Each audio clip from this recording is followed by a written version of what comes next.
In this video I'm gonna talk about one of the roles in the current meta, the solo lane, and give you some tips to hopefully improve your solo lane play. This video is targeted against new players, but even experienced players might learn something. First of all, where is solo? You might have played matches where people call left lane or right lane. According to the meta, that's wrong. The solo lane is always the short lane. That means the lane where the towers are farther up in the lane. This is because 1. This lane is safer than long lane. When pushing a lane, you generally have to be in the middle of the lane, about where the blue line is. If you are in solo lane, to get underneath the safety of your tower, you only have to retreat to the red line. If you are in long lane, you have to retreat all the way back to the green line, which is almost twice as far. 2. The Gold Fury is usually killed much earlier than the Fire Giant, so you want your support close to the Gold Fury. The Gold Fury can sometimes be killed as early as 4 minutes, while the Fire Giant doesn't spawn until 10 minutes, and sometimes isn't killed until 25. So now that you decided to play solo, be sure to be first to call it in the lobby. If you were not the first person to call solo, then don't play solo. Let the person who called it first play it. So who works in solo? If you are new, the two most important things about the god you pick is that the god is able to clear a wave and have good sustain. Sustain means being able to stay in the lane a long time without backing. Most of the gods with heals have good sustain, like Ra, Chang'e, Afro and Hell. If they make a mistake, they can heal themselves right back up. They don't have to back. Shock and Vamana are also pretty good in solo, not because they have the same heal as Ra or Afro, but because they have better defense. A god I recommend starting with is Ra, since he has a good early wave clear and a heal. This game will work as a demonstration of how you can think during a solo game. The game starts up and here we are. Now what do? Number 1. Where is solo? Take a look at the map and see what side solo is. If you're not sure, look for the Fire Giant. That's the solo side. In this game, we can see that solo is on the right side. Number 2. What do I buy? When you are new and not sure what to buy, it's always best to get a starter item. Vampiric Shroud if you're magical, or Death's Toll if you're physical. Here I have 3 starter builds. 2 for magicals and 1 for warriors. These are not perfect builds, but if you are new to Smite and don't know how to build, I recommend starting with one of these. After a few games you can start customizing as you please. Since I am Raw, I'm going with the healer's build. Now that I have bought everything and I am leaving my fountain, it's time to ask myself question number 3. Where do I start? By starting in the jungle instead of your lane, you are level 2 when the first minion wave comes, and you can push better. You help a teammate getting a camp, then get your mana buff. These are the 2 starts depending on what side you start at.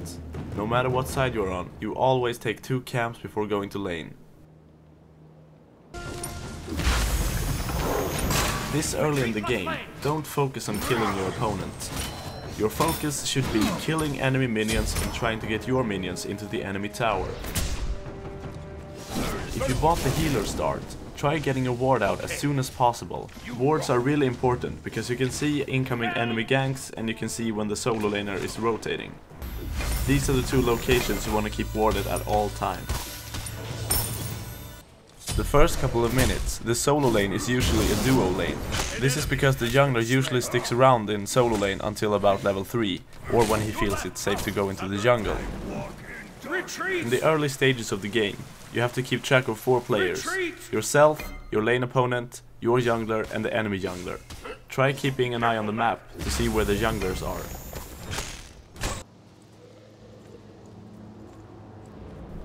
Later in the game, I see the friendly Thanatos approaching my lane. As I mentioned earlier, I keep focusing the minions, making sure I kill all of his minions before Thanatos arrives. Then, I position myself between Shock and his tower. This means that if Shock wants to get under the tower, he has to go through both me and Thanatos.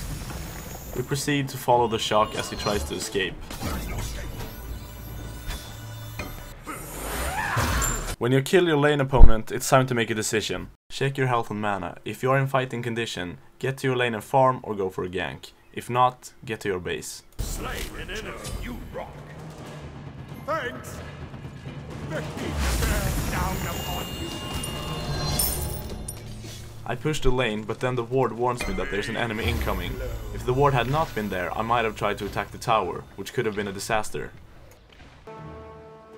I realize that I have a lot of gold and I want to go back to the base and spend it. Since I do not want to lose any farms to the tower, I ult the next wave and then return to base. This means I have 40 seconds to return to lane without losing any farm. Nice job. I strongly recommend buying 2 wards every time you back. I recommend getting boots as soon as possible. On 95% of the gods, boots is always the best second item.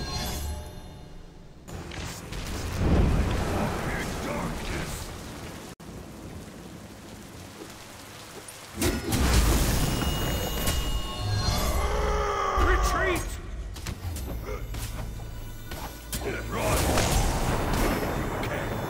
Your team When you die, try to learn something from it. Find out why you died and what you can do to prevent it. Alright, so obviously it wasn't the smartest idea to run directly into Osiris and Shock. Second of all, look at how slow I am. There's no way I'm gonna get out of there if I'm that slow. Alright, so lesson learned. Don't run directly into 2 bruisers and get sprint 2 to prevent Osiris slow. If you do this every time you die, I guarantee you will be a better player. Being constructive about your deaths and warding are important in all roles. That's all I have to say about solo lane.